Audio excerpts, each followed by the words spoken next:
All right, well, good morning to y'all. We're here at our Sunday school hour at El Paso Bible Church, and thank you for joining us whenever it is that you join us. Thank you all for being here this morning. We're going to be in number 7 this morning. Somehow I had that set and queued up to number 7, but it's not there. Let me flip here. It's okay, Tammy, I got it. I have this power now.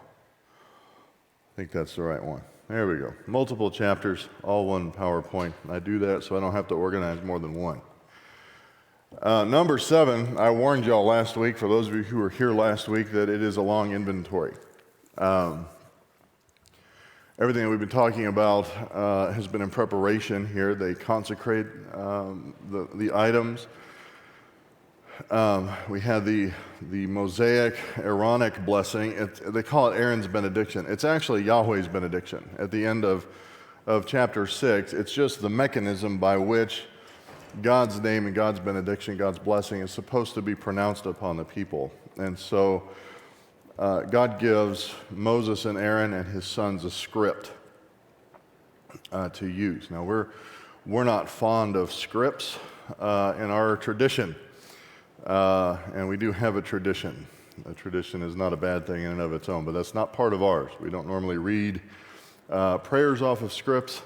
I have in the past, and both of them have their merits. But in Israel at this time, this was the way that Aaron and his sons and the patrilineal priesthood through his sons were supposed to pronounce God's blessing upon them. And he says it, "Speak to Aaron and his son, saying, Thus you shall bless the sons of Israel. You shall say to them, The Lord bless you and keep you. The Lord make his face shine on you and be gracious to you. The Lord lift up his countenance on you and give you peace.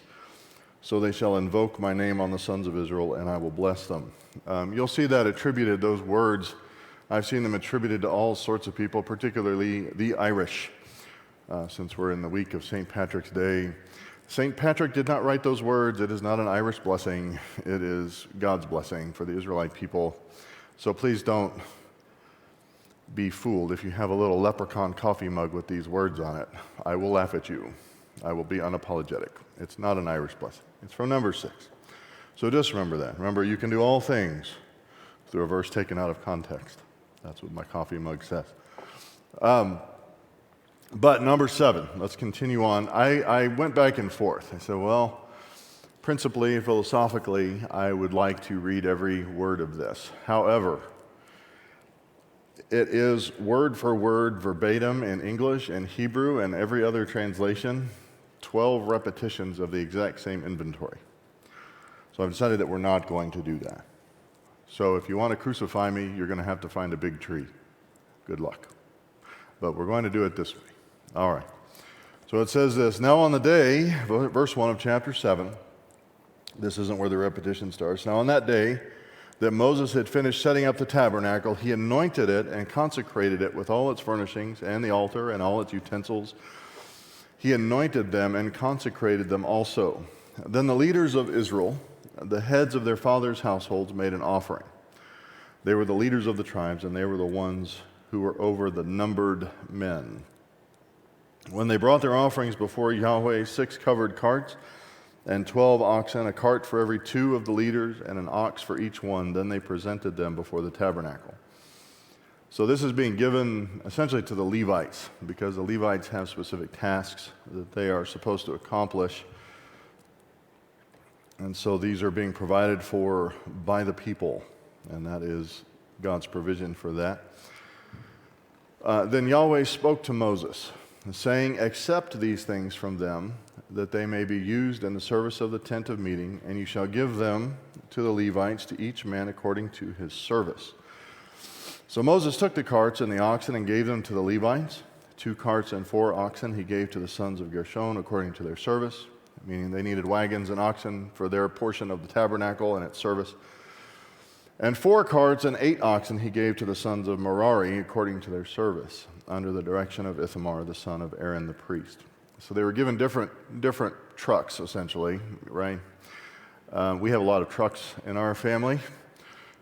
because they're designed to do different things. I have one truck that pulls the trailer with the tractor on it because Skippy, the soccer mom truck that I use for bee removals, doesn't do that. And that's why. You have different tools for different purposes. Each of these tribes has a different number of draft animals and wagons because they were assigned bulkier items to move. And so God understands that, and He's not trying to humor people, right? He's not trying to be humorous and watch the Levites try to carry things that they aren't equipped to carry, right? There's a good picture here of how God designs for His people to serve them. Again, we don't have an application here, we have an implication. And that is that we should not, as any body that is seeking to serve the Lord in the world, right, whether that's Israel or the church in this age, in this dispensation, we need to make sure that people are equipped to do the service that we expect of them, because God doesn't do anything differently, right?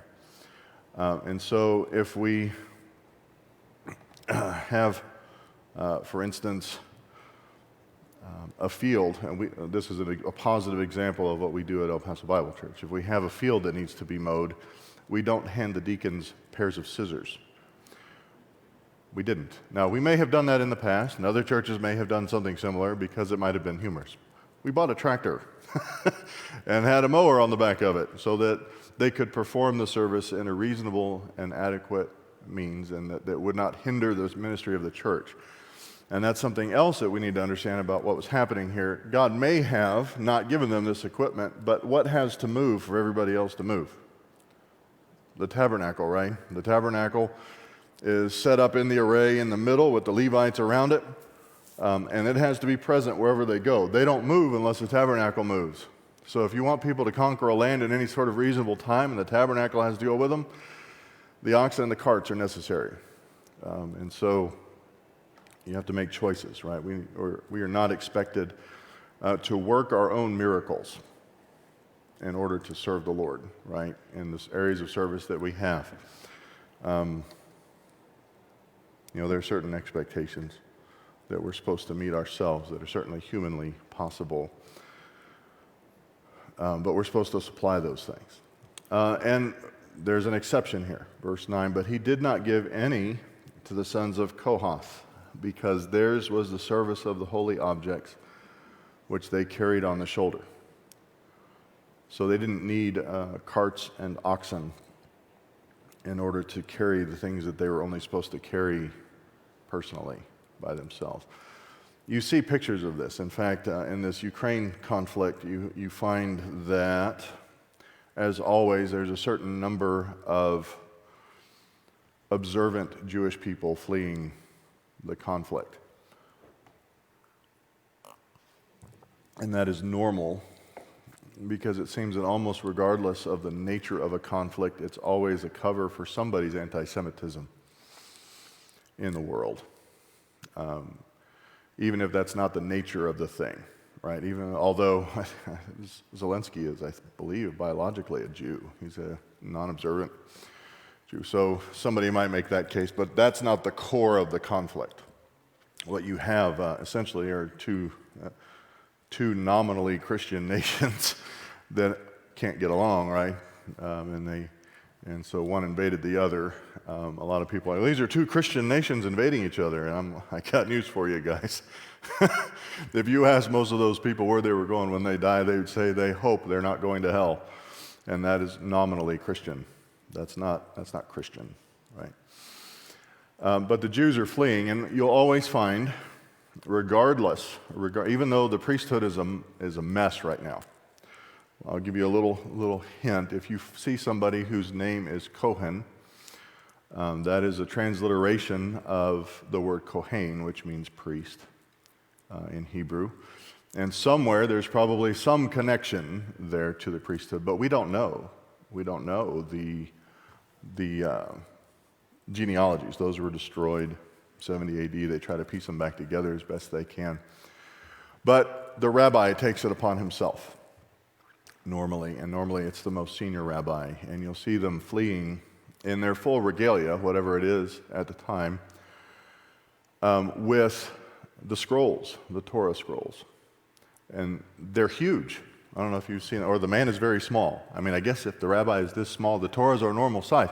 But the Torah scrolls are huge usually, massive things, and massively expensive, and certainly valuable, and they value them highly. And so they have taken it upon themselves, in the absence of the tabernacle, in the absence of the temple, any of these consecrated holy things, which they don't have, and they have placed the Torah in that place of honor. And so they bear it themselves. They don't pack it up in a suitcase. They don't stick it under the Greyhound bus. We have some guys that just returned from a canoe trip at Big Bend. Manly men over here. When we used to go to Big Bend, we'd take a Greyhound bus, and probably 14,000 Cokes and about 100 pounds of chips would go under the Greyhound bus, and we would camp. None of this canoeing business.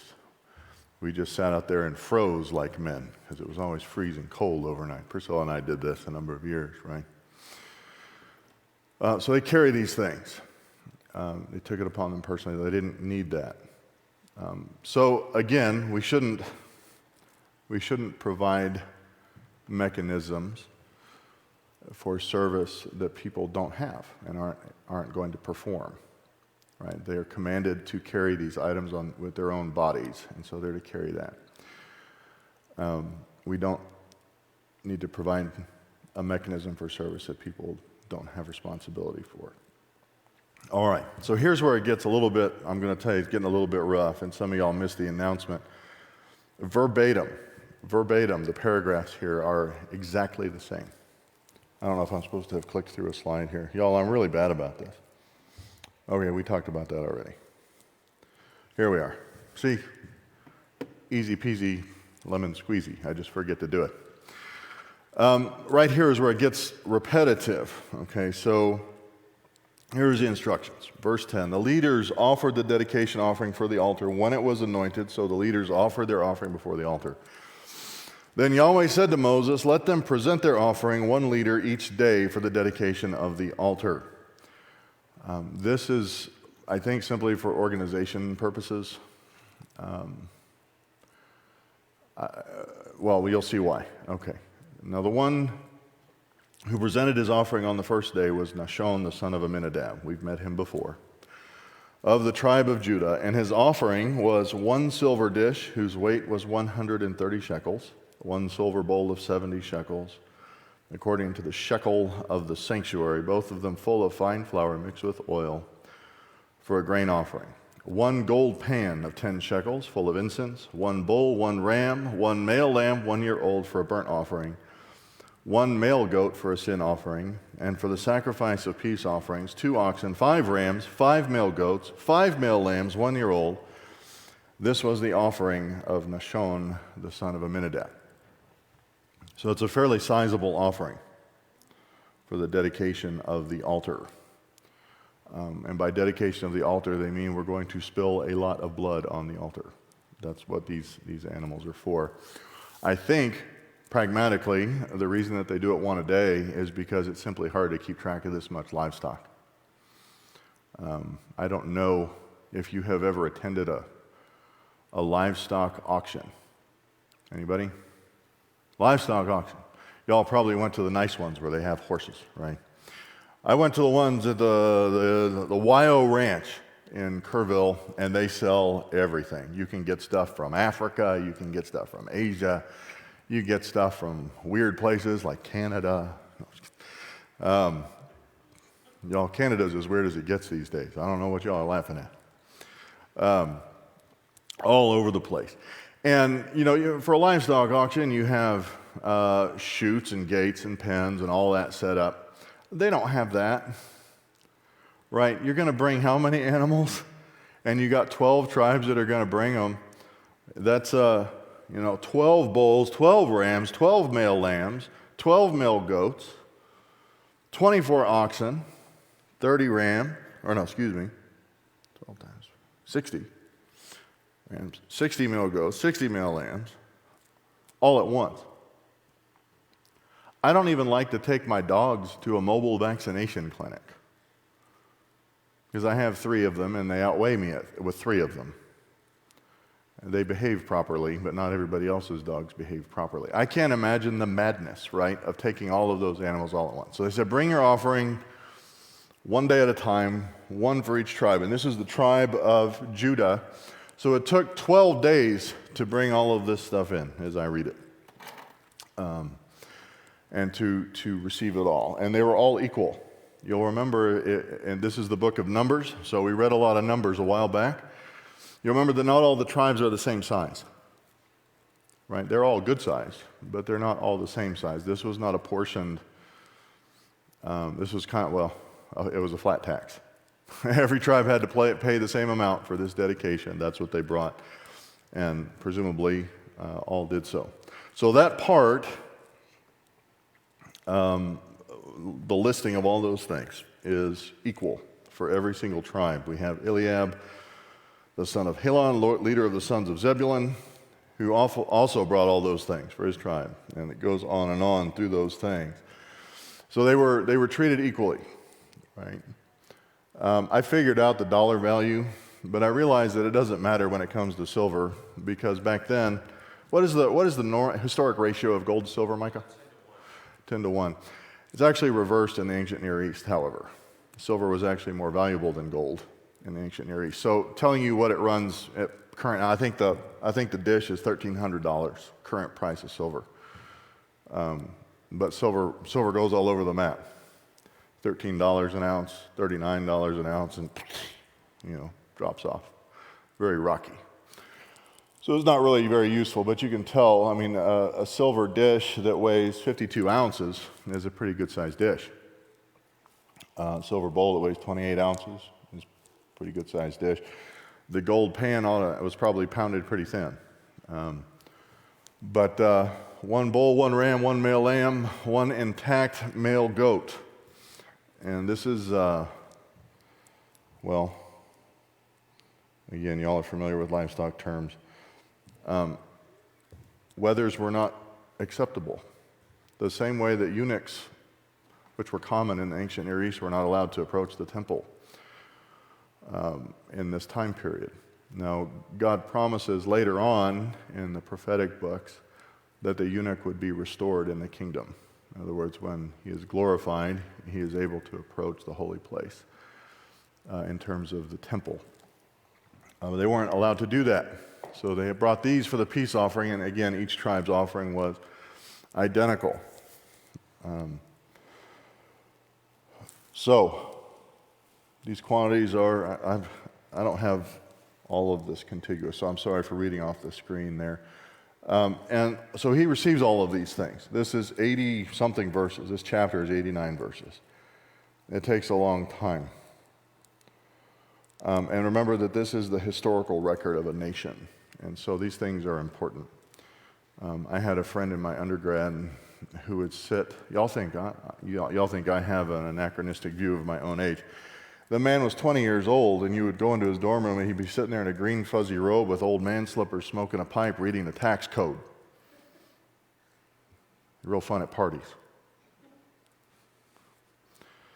I know his name, but I won't out him here. He probably still does that.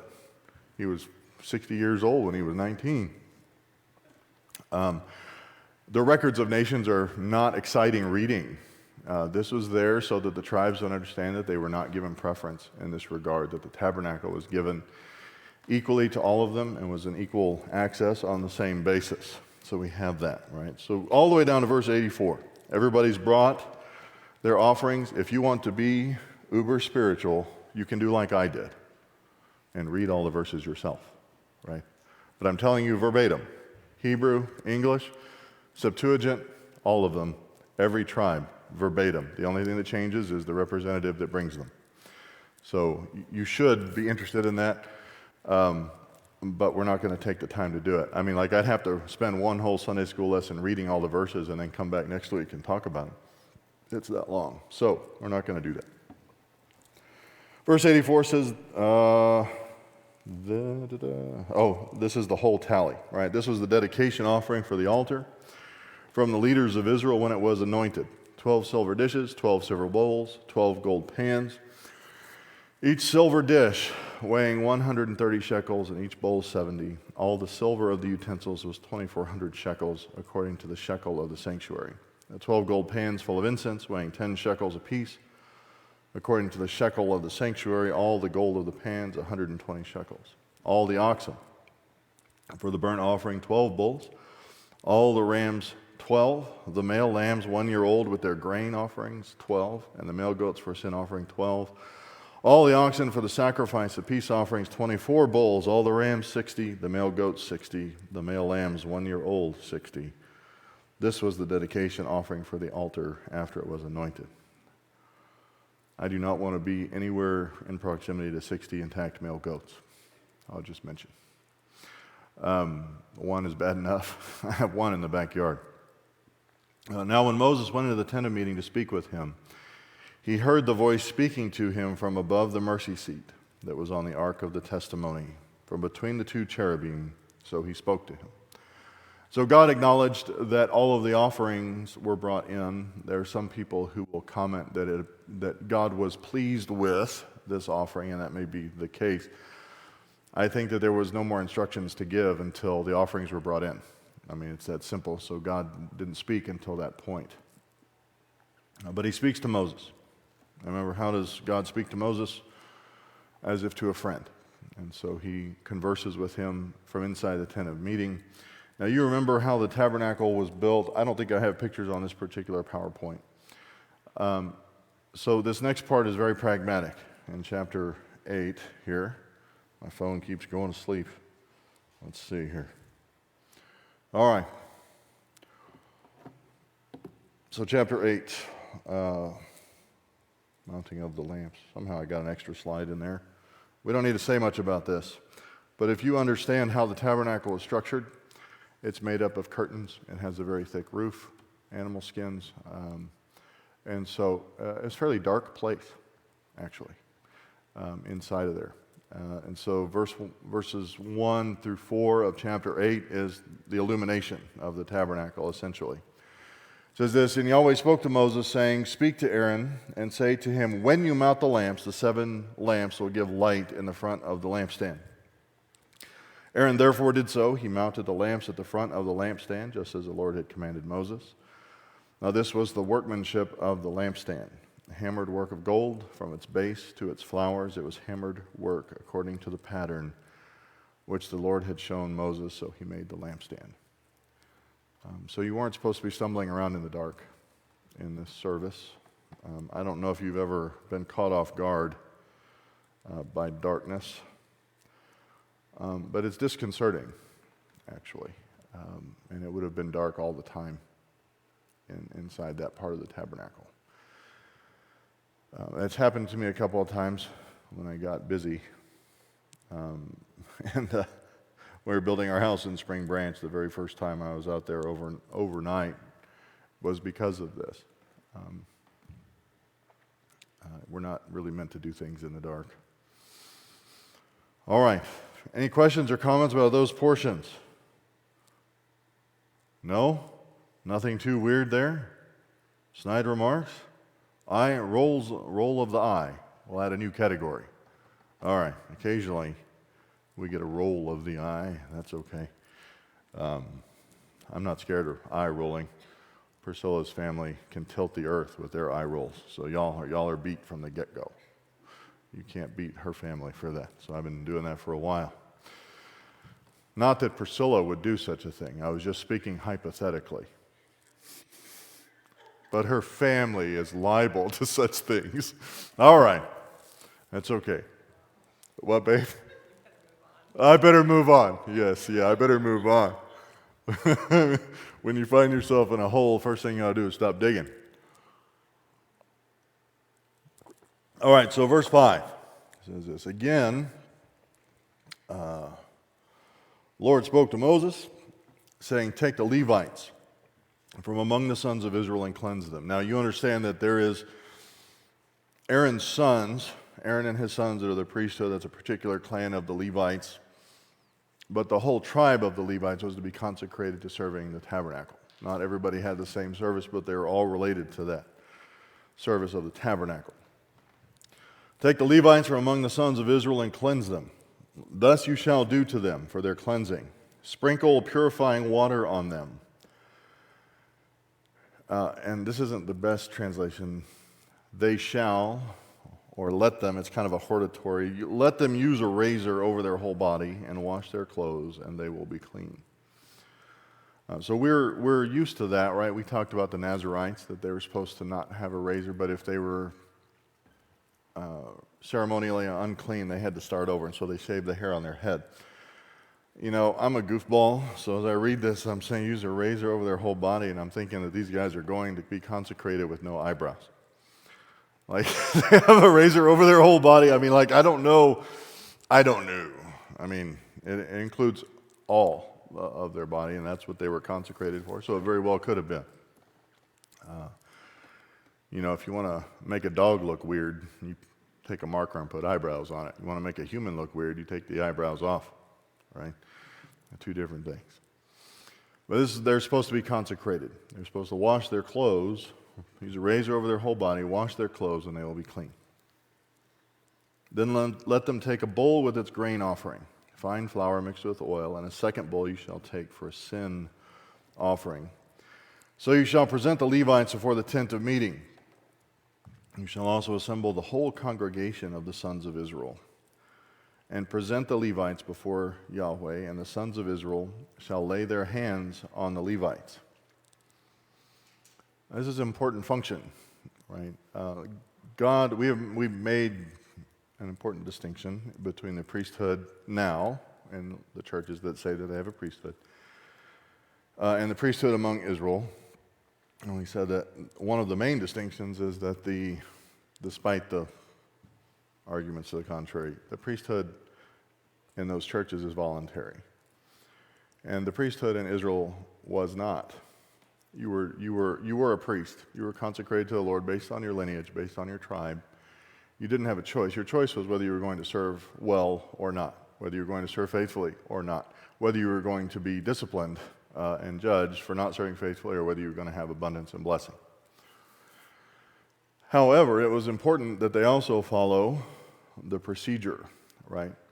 And that is that the Levites weren't going to serve in this service, and the priests also were not going to serve in this area of service without the recognition of the people of their service, of their particular position. And that's what they're vesting when they lay their hands on the Levites. Imagine, there are certain people in the world just don't like to be hugged, right? But there's 6 million people, roughly, in this camp.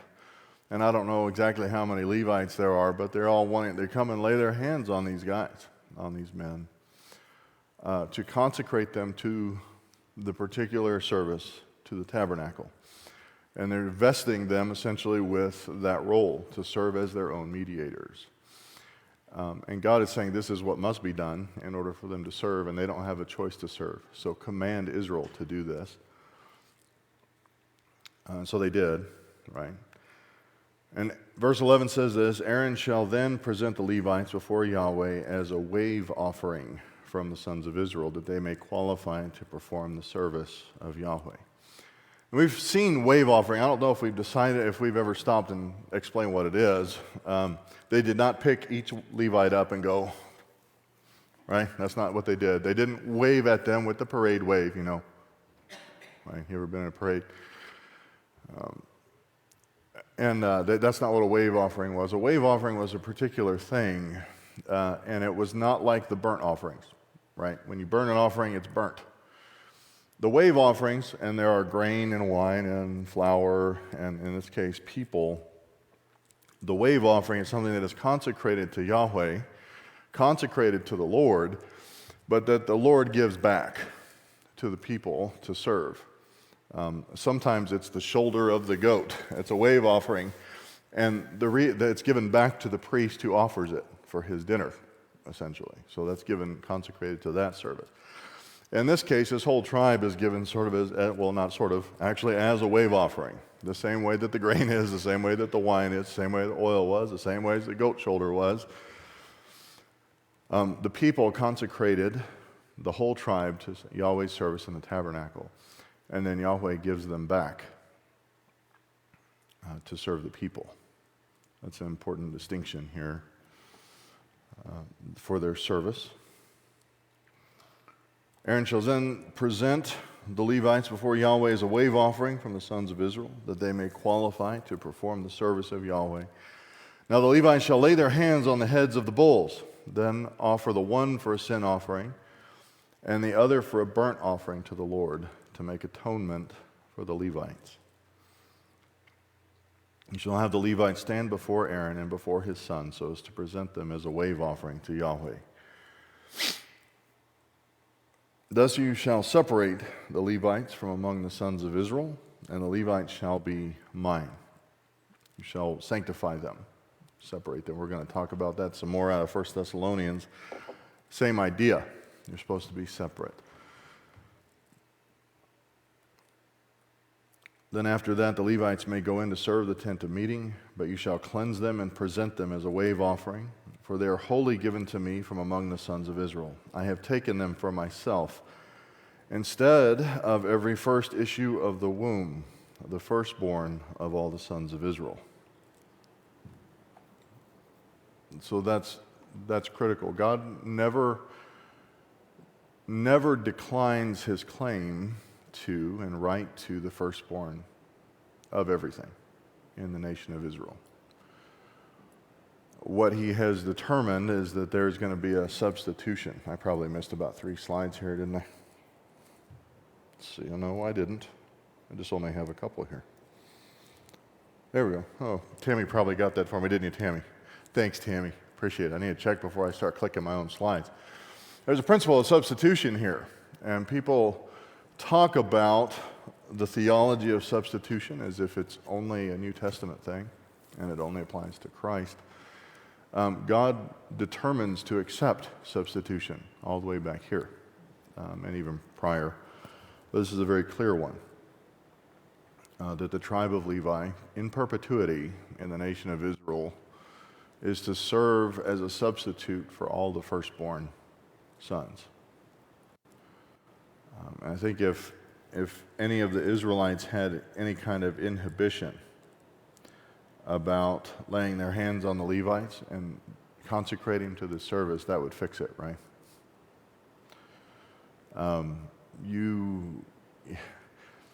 Taking the firstborn, similar, we've talked about this in terms of, at some point, I know I've talked about it, whether you remember it or not is another thing, but the nature of the first fruits offering.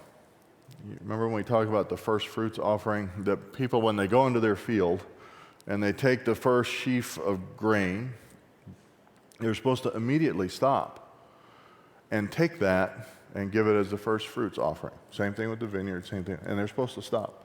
Now that may not sound ridiculous to you, but even today, people don't do stuff like that. Once the harvest starts, it doesn't stop until it's done, because any number of things can happen. And in the ancient Near East, that 4 hours it took you to go take your sheaf of grain to the tabernacle might be the 4 hours in which the locusts come, or the hail comes, or whatever comes, and your whole harvest is at risk. The Philistines could come, all sorts of things. Y'all realize years ago, it was one of my kids' favorite movie, A Bug's Life. Did you ever see that? That's actually a story out of Judges. There's not that many stories in Western civilization, not that many plot lines.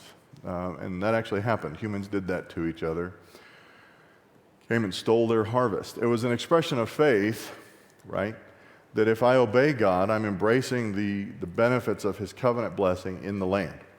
So God says to come and take the first fruits, and if I am obedient to him, I will be protected and blessed with abundance. I don't have to worry about people coming and stealing all my stuff, or the weather destroying it all, or having enough to eat, because God said that if I'm obedient to him in the land as an Israelite, that won't happen.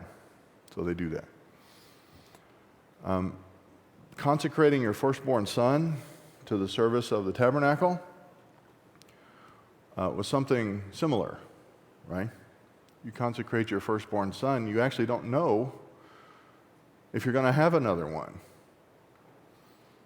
We don't think about, I won't even go into how many millions of babies have been aborted in this country since 1973 and before. But we don't think about infant mortality as being a plague on our society. It is a plague, whether we cause it ourselves or not. 70 million babies aborted, I think, at this point in our country, legally. That is a plague on a society, whether you do it yourself or whether it is just a natural thing. And so that firstborn son, consecrating the firstborn son to the service of the tabernacle, meant that your firstborn son was not going to inherit the land from you. He's going to be consecrated to the tabernacle. He's going to be like the Levites, as I understand it. The Levites had no land. They had no possession, no heritage. They had families. None of the silliness about celibacy. They got married. They had kids. They had families. It was to Aaron and his sons and his sons and his sons and his sons, over and over and over. But they did not possess an inheritance, right? So it may cost you, right? So this is an incredible substitution that these families had to recognize, that God was allowing them to keep the son and heir in their family, to be able to carry on their line, to be able to possess the land that was theirs in perpetuity until the full kingdom blessing was realized. And so that's important. And we don't make a big enough deal out of that, I think, that God is gracious in that way. And he says it again here, right? I have taken them for myself instead of every first issue of the womb, the firstborn of all the sons of Israel. For every firstborn among the sons of Israel is mine, among the men and among the animals. On the day that I struck down all the firstborn in the land of Egypt, I sanctified them for myself. They were mine that day. Because essentially he bought their lives. I sent in the angel of death, and I gave you instructions to not have them killed. But I have taken the Levites instead of every firstborn among the sons of Israel. I have given the Levites as a gift to Aaron and to his sons from among the sons of Israel to perform the service of the sons of Israel at the tent of meeting and to make atonement on behalf of the sons of Israel, so that there will be no plague among the sons of Israel by their coming near to the sanctuary. Thus did Moses and Aaron and all the congregation of the sons of Israel to the Levites, according to all that Yahweh had commanded Moses concerning the Levites, so the sons of Israel did to them. Now you might think, well, of course they did, because God said that this was designed to keep a plague off of them, and they got to keep their kids. The fact that there were dire consequences pronounced on Israel was not enough to keep them obedient for very long. Right? Very shortly after this. The next generation to follow, Joshua's generation, was extremely faithful, but it dropped like a rock shortly thereafter. But they did, and so we need to appreciate the fact that so many times in the book of Numbers, which is widely considered one of the most boring books of the Old Testament, and you don't have to apologize to me for thinking that, wow, this is not as exciting as Exodus. It's not as exciting as Genesis. We'd even like Jeremiah, some people would say. Right, Becky? No, I'm just kidding. I'm just playing. Jeremiah is a tough one. It's not boring, it's just tragic, which is hard for Americans to swallow. We'll get there. That's okay. But one thing that you should appreciate out of Numbers is the repetition of that phrasing, that what the Lord commanded, this they did, exactly as the Lord commanded them. So the sons of Israel did. And the blessing that comes by it. The Levites too purified themselves from sin and washed their clothes, and Aaron presented them as a wave offering before Yahweh. Aaron also made atonement for them to cleanse them. Then after the Levites went in to perform their service in the tent of meeting before Aaron and before his sons, just as Yahweh had commanded Moses concerning the Levites, so they did to them. Tremendous value there in following instructions. And following instructions specifically of the ordained, determined leadership in the body, in this case, the congregation of Israel. But again, we have not an application, but an implication. We're not going to analogously stand the deacons up outside and shave off their eyebrows to consecrate them for service. Amen? No deacons are here. We could do it. That's what happens when you don't come to a meeting. You get delegated certain things. No, I'm just kidding. They're probably going to watch it. Roger Dunning watches this. He's going to be mad at me now. But we're not going to do that. So it's not an application, right? But we have an implication that the way in which we're to follow the instructions that God gives us is to follow the instructions given through His leadership that He's determined for a group. And that's what's happened here. Then Yahweh spoke to Moses, saying, "This is what applies to the Levites.